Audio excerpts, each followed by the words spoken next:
Paint splatters on screen revealing a series of images, a woman playing violin, then in a bright pink costume, then in a blind skier penny atop a mountain. The paint drip splatters revealing text in print and braille. Unsightly Opinions. Hi, welcome to Unsightly Opinions. My name's Tamara. Today, I want to talk about the difference between home-based and campus-based training when you're working with a guide dog or service dog. I want to compare and contrast, share some pros and cons, and talk about what my experiences were and why both options were right for me at different points in my life. I'm hoping that this video can help you understand what to expect if you're going into training and maybe make a decision about which school is going to be right for you, or more particularly, which training methodology is going to better suit your individual needs. Because I have had the opportunity to try both at-home and campus-based training, it gives me a distinct advantage to share my experiences and compare and contrast them for you. Even though I've had multiple experiences with different schools and have had the opportunity to try both types of training, please note that your experience may be different than mine because each school has a different ideology and methodology to training. So take what I say with a grain of salt, but you can expect that there will be many similarities and some differences. With that out of the way, let's dive in and talk about some of the similarities first. Usually by the time you're in training, your school will have a bunch of information about what your preference is, what your likes, what your dislikes are, your walking speed, your mobility skills, what the dog can be expected to do, and they're going to have an idea about which dog is going to be a good fit for you. Some schools will pre-match you with a dog before you're in training. Some schools will allow you to decide which dog is going to be the right one for you. Some schools let you try multiple dogs and then they'll make the decision for you. Some let you try dogs over a series of days or weeks before you get to decide which one's going to be your match. Depending on which methodology you use, typically you start with matching with your service dog. Once you've matched, training will usually start with basic obedience commands. Your dog will already know how to do all of these things, but you need to be able to communicate to your dog effectively what you're asking them to do, and starting with these basic skills helps build that trust and that bond. Once you've mastered obedience, typically you'll move on to your guide work or your task work commands, depending on what type of dog you have. I'll be speaking specifically as a guide dog user here, so this is where it may differ for you depending on if you have a different type of service your dog is performing for you. When it comes to guide work, you usually start out with very simple commands. You start with starting and stopping, moving in a straight line, doing very basic routes. As time goes on, you're going to increase the complexity of the routes, and you're going to increase the number of obstacles and challenges your dog is going to encounter. Depending on the type of school you have, they may create obstacles or put you in situations that are uncomfortable or challenging for the dog to make sure that your dog is going to respond appropriately if you were ever in those situations in the real world. Because I live in a busy city, my dogs have always been trained and we've done extensive training together to make sure that they're suitable for busy city environments, can deal with all types of transportation from planes, trains to automobiles, boats, buses, and everything in between. We do off-sidewalk work, we do work with complex intersections. It didn't matter what type of training I was in, as training progressed, we did a lot of those types of experiences. For some people, they're not going to need all of that, but usually your guide dog school is going to help introduce you to what you're going to encounter and encourage you to train specifically for the environment you're going to be at, whether you're in your home environment or at a campus. Now, let's talk about the differences. Home-based training means that they bring the dog to your home. Usually this requires a pre-selection process. In my case, they brought several dogs out before I was going to go into training to see that the ones that they thought were going to be a good match were actually going to be a good match, and then they let me know before training which dog I was actually going to get. Once at-home training began, they'd drop off my dog usually the weekend before training started, go over some basic obedience rules. They talk about what's expected and not expected behavior, how to feed, groom, and care for your dog. If you're new to getting a service dog, that's going to be really important information to help make sure your dog survives over the weekend, but you don't actually do any training on the weekends. Usually that first couple of days is not intended to be stressful because it is a big transition for the dog. It's a big transition for you. It's meant to be a relaxing time when you can get used to having a dog in your home space, caring for your dog, getting used to your dog's routine, and starting to build that bond together. Your trainer will usually be available to you over the weekend, but you don't do any training together and you won't meet with your trainer until the following Monday when you start training.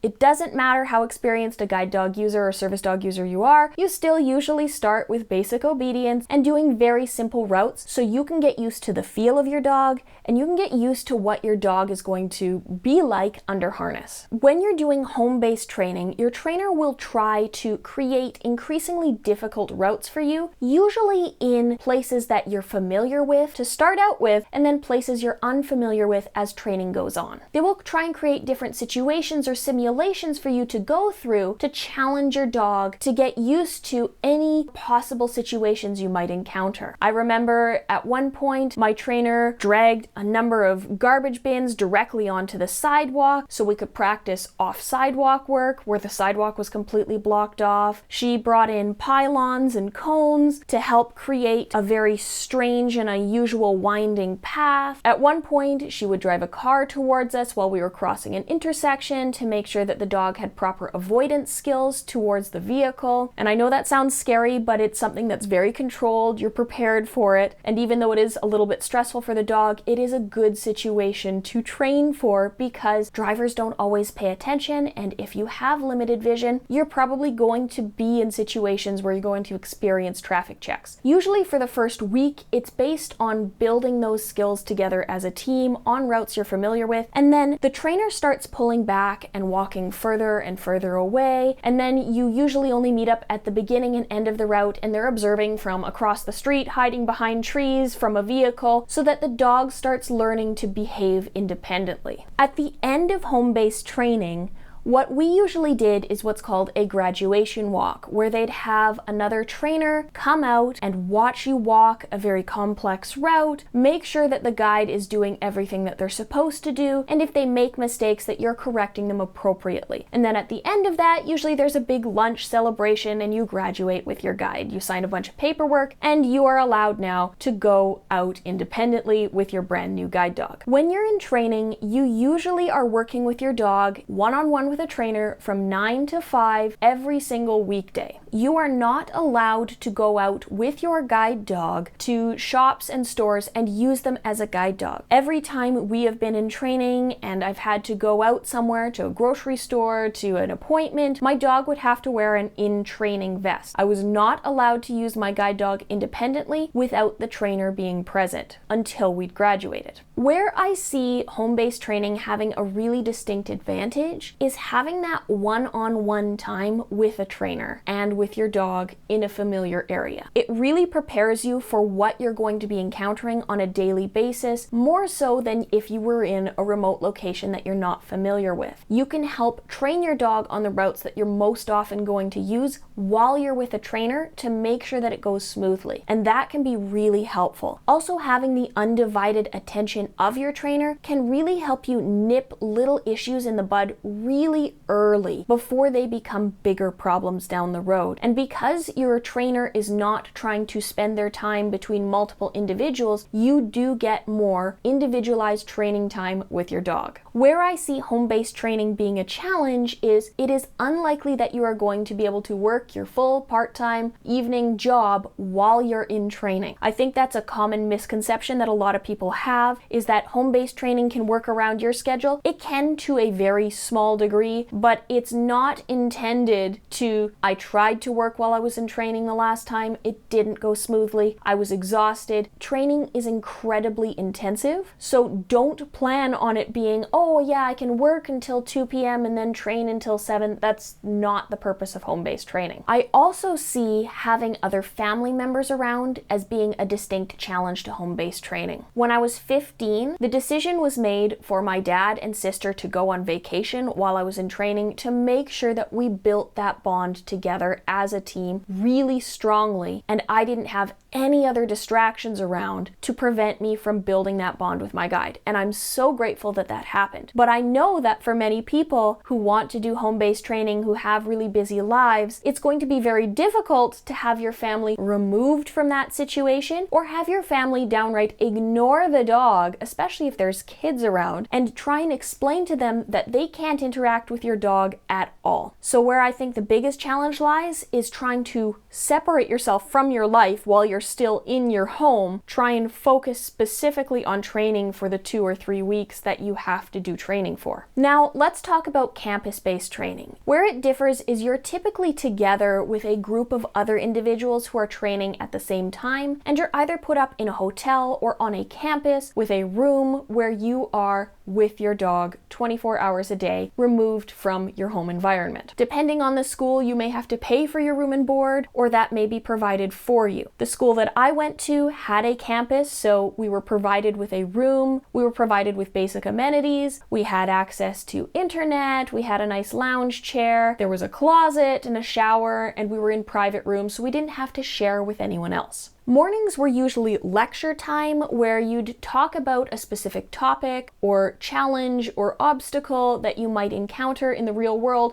or talk about specific guide work commands or techniques, and then the afternoon was spent practicing those techniques. As time went on, you would go into more complex areas and practice more complex routes, but you would not be familiar with the environment beforehand to learn where you were going or what you were going to be doing. It was a lot more structured. Home-based was very much more collaborative, where you'd plan your routes together, whereas campus-based was a lot more scheduled and regimented because they had to get through a lot more students. You were usually sharing your time with a trainer and another student, and you typically got less time to do routes. You do 1 or maximum 2 routes a day instead of what I was doing with home-based training, which might be up to 4 routes in a day. You still had all of the opportunities to try things that you would in home base. They'd take you to complex environments if you were working in a city. You did off-curb training, you did obstacle avoidance training, you'd work in busy cities, you'd take planes, trains, and automobiles, and they'd set that up for you. And there was a little bit of wiggle room if you never went into the city, or if you'd never go on a train with your dog, they'd let you opt out of those exercises, but it was a lot more structured. And having your food prepared for you, having all of those life things taken care of for you, so you didn't have to wash your sheets, you didn't have to do laundry, you didn't have to cook, did allow for more time one-on-one bonding with your dog. I also think it can be helpful removing yourself from your home environment, as I've mentioned before, so that you have that time to start building a bond with your dog, and your family's not going to be interfering, and your home environment isn't going to be distracting you from spending time with your dog. I found campus-based training to be less exhausting than home-based training, but that may just be a difference between what's expected at different schools. At the end of training, there was a graduation ceremony where everyone who was in the class, in my class I believe there was 8 individuals, 7 who graduated, they would do a little ceremony where you were supposed to talk about your dog, thank the puppy raisers. Usually the puppy raisers would come out, you'd get the opportunity to meet them, and you'd be able to have a little bit of a party to celebrate having your new guide, and then they'd either drive you or fly you home the next day. So where I think campus-based training has an advantage is removing you from your home environment, because it can be very distracting when you're at home to focus on your new guide. I think campus training has a distinct advantage where there's always somebody available to you 24/7. There's a trainer, there's an RA, there's somebody available to you if something happens any hour of the day. Whereas that's a little bit less possible when you're home-based training and your trainer is staying at a hotel.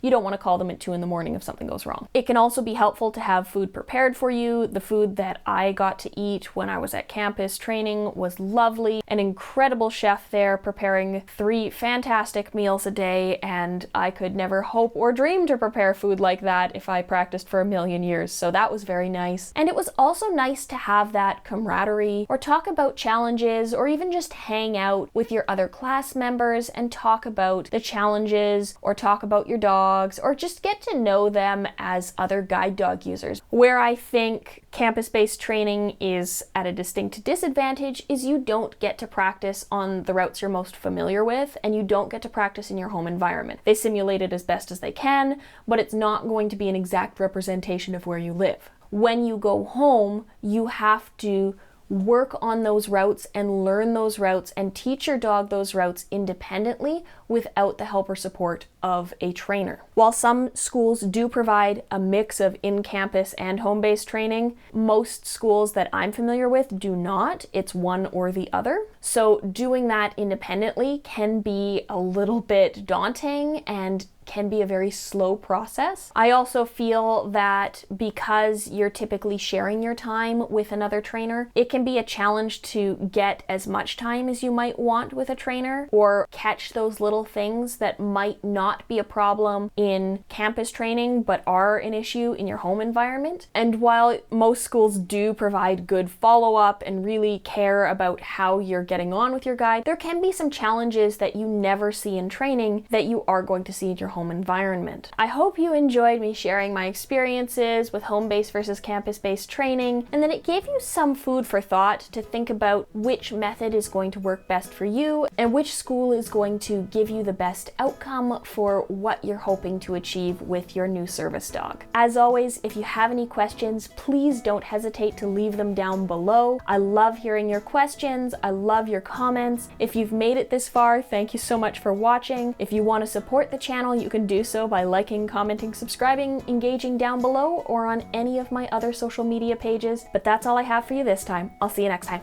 Bye for now.